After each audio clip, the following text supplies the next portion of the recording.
Fala galera, professor Stefânio aí de volta com vocês. Aula de hoje, panorama geral da literatura no Brasil. A gente vai destacar a era colonial. Mas antes da gente destacar a era colonial, a gente vai definir o que é literatura, tendo em vista a noção de texto literário e não literário. Falaremos também da ideia geral de estilos de época e depois a gente vai destacar aí o quinhentismo, o barroco e o arcadismo, ou seja, os três primeiros momentos da nossa literatura brasileira, a literatura da era colonial. Então, fique com a gente que a aula já começou. Conforme dissemos, a gente vai começar agora com o conceito de literatura. Para a gente conceituar a literatura, a gente vai fazer uma comparação entre as noções de texto literário e não literário. Iniciemos com o texto literário, Poética, de Vinícius de Moraes. Poética. De manhã escureço, de dia tardo, de tarde anoiteço, de noite ardo. Texto não literário, conceito de infância, Eliane Brum. O conceito de infância, como o conhecemos, se consolidou no Ocidente a partir do século XVIII.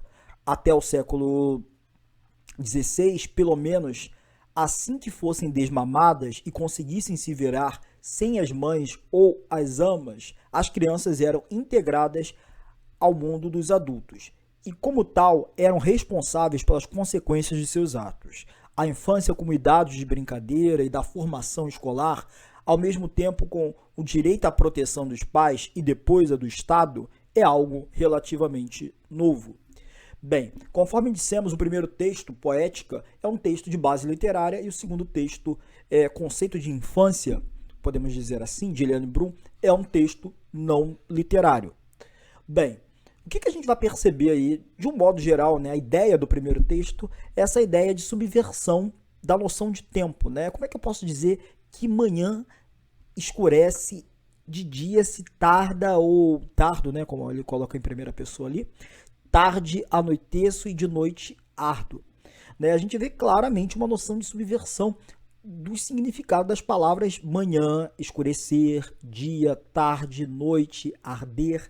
Então, a gente percebe ali a subversão, além da noção da subversão de tempo, da subversão lógica, a subversão de tempo, a gente percebe também a noção de plurissignificação dessas palavras, ou seja, essas palavras elas fogem do seu significado convencional e ganham um significado novo, certo? Então, aí escurecer tem uma outra conotação, né? E até ardo aí uma conotação muito sofisticada. Bem, no texto não literário, que é o conceito de infância da Eliane Brum, a gente vai perceber o seguinte, né? O texto ele trabalha ali, ele apresenta para a gente a noção do conceito de infância, ou a noção de infância que se tinha no século XVI e o que se passou a entender no século XVIII. Vejam que o interesse desse texto aqui é apresentar um conceito, uma ideia, mas não com o intuito de subverter o significado da ideia de infância, mas apresentar quais eram os significados associados a esse termo, né? Então, no primeiro texto, eu tenho uma linguagem de natureza mais conotativa, ou seja, as palavras elas ganham outros significados, né? Como eu falei, de noite ganha um outro significado, de tarde ganha outro significado, ou seja, ele é muito mais subjetivo. O segundo texto predomina nele o uso de uma linguagem muito mais objetiva, uma linguagem mais real, literal, próxima da realidade, né? Ou seja, o resultado desse texto aí é que o leitor tenha uma interpretação clara do conceito de infância, né? Como é que esse conceito se chegou ao que se tem hoje. Então, texto literário é um texto que tende a uma linguagem mais figurada, conotativa, certo? Por conta das escolhas que são feitas, as escolhas linguísticas, as escolhas textuais. No segundo texto, a intenção ali fica mais por conta da objetividade, passar o conceito ali de uma maneira mais clara. Bem, eu vou usar esse primeiro texto aí, Poética de Vinícius de Moraes, para tratar para vocês o conceito de literatura, né? E como eu disse que esse texto, de certa forma, ele quer trabalhar com a noção de subversão do tempo, essa noção de subversão, prioritariamente, ela é uma marca da literatura, né? nesse texto do Antônio Cândido, né, ele vai definir para a gente ali o que é literatura. Esse texto é interessante que ele também já passou pela prova da UERJ, tá? Mas a gente não vai lê-lo, né, por conta do tempo e do tamanho dele aí. Mas eu quero chamar a atenção de vocês para o seguinte, né? O que é a literatura? Né? A literatura, de certa forma, ela é essa subversão mesmo, essa subversão da lógica, essa subversão da linguagem, né? E sempre com um efeito, eu acho que aí agora tem a ver, se relaciona até com o texto do Antônio Cândido, com esse efeito de fantasia, de devaneio, ou seja, vem dessa necessidade que a gente tem de fabular, de criar um novo universo, de fantasiar as coisas, ou seja, essa necessidade humana, essa necessidade universal, né, de subverter a lógica, de subverter a linguagem, de criar um mundo novo, né, se materializa do que a gente entende como literatura. Dessa necessidade de subversão da lógica, da linguagem e da forma é que os textos se agrupam por um conjunto de traços e normas, né? E esses traços e essas normas se organizam, por sua vez, historicamente, do que chamamos de estilos de época. Trouxe para vocês aqui dois textos, né, profundamente distintos. O primeiro texto aí é do século XVII, é um texto do Gregório de Matos, e o segundo texto é um texto escrito aí no século XX, do Francisco Alvim. Vamos ver aqui um trecho do texto do Gregório de Matos, na verdade é um soneto aí do Gregório de Matos, tá? Chama-se Desenganos da Vida Humana Metaforicamente. É a vaidade, Fábio, nesta vida rosa, que de manhã lisonjeada, púrpuras mil com ambição dourada. Ariosa rompe, arrasta presumida, é planta que de abril favorecida, por mares de soberba desatada, florida galeota empevezada, suco fana navega destemida.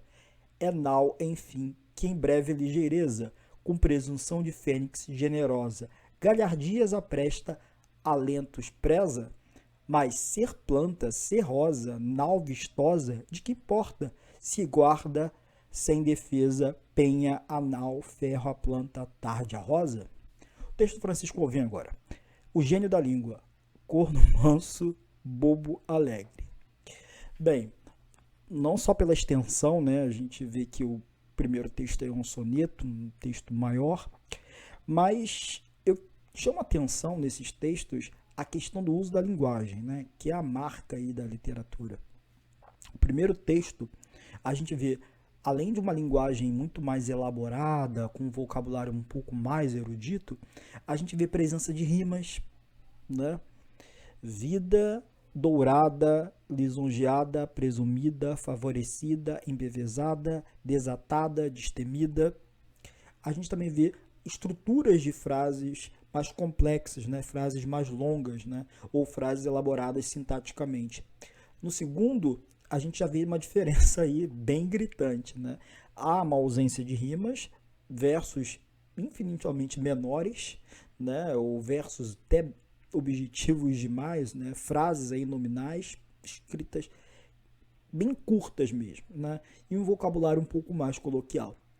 E o que isso é indicativo para a gente entender o que a gente chama de estilo de época? Vejam que cada autor aí tem um traço específico, né? Um estilo individual, uma marca individual. Né? Nesse texto aí do século XVII, a gente percebe aí totalmente um vocabulário mais erudito, uma extensão, um raciocínio mais complexo, né? E aí isso reverbera até na estrutura gramatical. No segundo, a gente já vê a presença das frases nominais, né? Uma marca aí, até mesmo dessa linguagem do século XXI, que tende, século XX, né? 20, 21 também, que tende a ser mais rápida, objetiva, direta. Então, essas duas formas de escrita, né, marcam o que a gente também entende de estilo individual. E, por sua vez, marca o que a gente chama também de estilos de época, né? Essa necessidade de subversão aí de cada momento da história da literatura, né? E essa necessidade de subversão dos momentos fazem com que os autores se agrupem, né, em traços e normas e determinem um momento, né, um estilo de época. Aqui a gente tem até mais uma definição de estilo de época, né? Então a gente pode dizer que o estilo de época é um conjunto de traços e normas que norteiam e caracterizam as produções artísticas, principalmente as literárias, né? Em um determinado momento da história. Através desse estilo podemos identificar e classificar a literatura por diferentes partes, facilitando assim a compreensão de cada época. Já que definimos o que é estilo de época, agora é importante que saibamos que ao classificarmos os estilos, pelos seus traços, por suas normas, estamos de certa forma, galera, agrupando no que chamamos de escolas literárias, né? O que eu quero dizer com isso? Quero dizer o seguinte, que cada estilo corresponde a uma escola literária, justamente porque selecionam características formais, conteúdos, marcas individuais. E quando a gente está falando ali das escolas literárias brasileiras, a gente pode dividi-las em dois grandes momentos. O primeiro momento, que a gente chama de era colonial, né? Nesse momento que a gente chama de era colonial, a gente tem o Brasil colônia, né? O Brasil aí recém-explorado ou recém-descoberto pelos portugueses, né? E o segundo momento a gente chama de era nacional, né? O Brasil deixa de ser colônia e passa a ser sede, né? Aí com a vinda da família real, que também aí é um dos marcos históricos do romantismo brasileiro, tá? Então, a reta literária brasileira, a gente pode dizer que ela começa ali em 1500, né? Se a gente for considerar a perspectiva de que os portugueses, né, ao chegarem ao Brasil, produziam textos de base literária, vamos colocar assim entre aspas, a gente pode dizer que começa ali em 1500, isso se formos considerarmos essa perspectiva, tá? E a gente tem uma segunda perspectiva, né, de que os textos ganham, digamos assim, traços autenticamente brasileiros a partir de 1836, com o romantismo, né, com a temática da nacionalidade e essas questões. Então, a gente pode falar o seguinte, a gente tem a era colonial, a era que vai corresponder aí o Brasil colônia, o Brasil no período colonial, o Brasil recém-descoberto, e a era nacional, né? A literatura que já traz como tema a questão da nacionalidade mais explicitamente, tá certo? Então, ou seja, nesse período que a gente chama de período nacional ou era nacional, a gente tem aquela questão do Brasil deixar de ser colônia e passar a ser sede com a vinda da família real. Tá? Então, essa é a reta da literatura brasileira. E a gente vai se centrar hoje nesse grupo aqui, ó, quinhentismo, barroco e arcadismo. Ou seja, a literatura do século, a produção, né, escrita ou a produção literária do século XVI, dependendo da perspectiva, a produção do século XVII, com o barroco, e o arcadismo, a produção do século XVIII. Bem, quinhentismo. Quando a gente fala agora do quinhentismo, é interessante a gente colocar em questão, né, que a gente estava num período de expansão colonial, ou para alguns, exploração colonial, né, a exploração das terras da América. O que a gente tem aqui? A gente basicamente, né, se eu tivesse que resumir essa ideia do quinhentismo, eu resumiria que aqui é o homem em busca da expansão territorial, em busca até mesmo, digamos assim, da expansão religiosa, né? Em busca desse objetivo de catequizar, né? De colonizar um território que para eles, né? Vamos colocar assim, entre aspas, era novo. Então, o que a gente vai ter na literatura desse período aí? A gente vai ter as cartas, né? As literaturas cartas, os textos de base mais informativa, né? Principalmente a carta aí de Pero Vaz de Caminha, a literatura religiosa, a literatura catequética, catequética, isso mesmo, ou seja, dois jesuítas, representados ali pelo padre José de Anchieta, tá? Então, essa é a literatura informativa, a literatura dos viajantes, a literatura com cunho de catequizar, de converter os índios. Então, isso a gente chama de quinhentismo. Então, eu sempre gosto de resumir que, nesse momento, é o homem buscando a expansão territorial, buscando a expansão religiosa, né? Aumentar aí o número de fiéis, no caso ali, na época, para a Igreja Católica. Então, aqui a gente tem, ó, um trechinho da Carta de Caminha, né? Que ele faz a descrição aí do Brasil recém-explorado ou do Brasil descoberto, entre aspas. A gente tem um texto aqui né, do Padre José de Anchieta, um poema aqui do Padre José de Anchieta, com esse cunho mais religioso. Bem, aí a gente chega ao século XVII, tá? Estávamos no século XVI, agora chegamos ao XVII. Aqui já é o homem em conflito, em dualismo, em estado de desequilíbrio, né? O homem sempre naquela dúvida entre razão, fé, matéria, espírito, vida terrena, vida celestial. Ou seja, o homem em conflito, tá? Vai ser a linha temática da literatura barroca. Então a gente tem Padre Antônio Vieira, a gente tem Gregório de Matos, inclusive foi o texto, o poema, né, o soneto que lemos no início aí da nossa aula.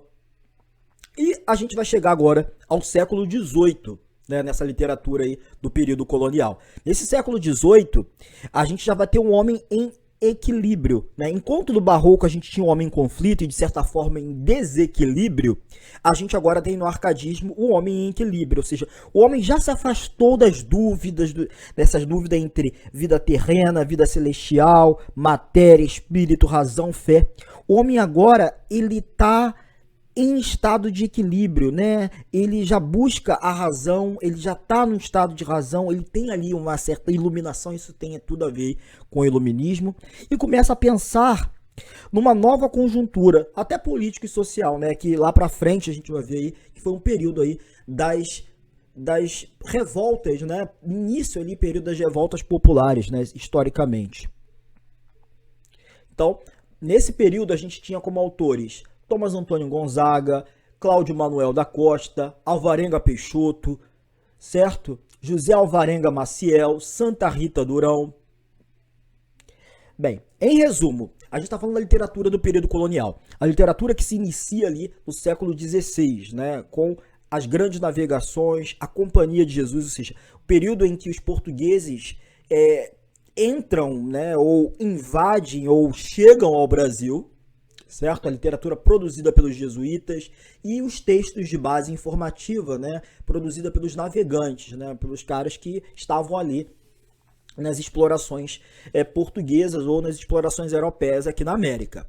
Chegamos ao secentismo, o período do barroco, né? Que eu falei e defini aqui para vocês, que é o homem em conflito, em estado de desequilíbrio, em dualidade, na dúvida entre uma coisa e outra, razão, fé, matéria, espírito, vida terrena, vida celestial, e chegamos ao arcadismo, que é o momento, né, em que o homem sai desse estado de conflito ou desequilíbrio, ele entra no equilíbrio, né? Ele já se afasta de toda essa dúvida, né, entre uma coisa e outra, né? E se centra ali na razão. E é um momento também que historicamente começam as revoluções, tá? E as buscas aí de luta por independência nas Américas, tá bom? Então, a gente tem a literatura da era colonial, a literatura que vai de 1500 a 1768. Então, essa é uma base introdutória que nas próximas aulas a gente vai começar a explorar. Abraços e até a próxima!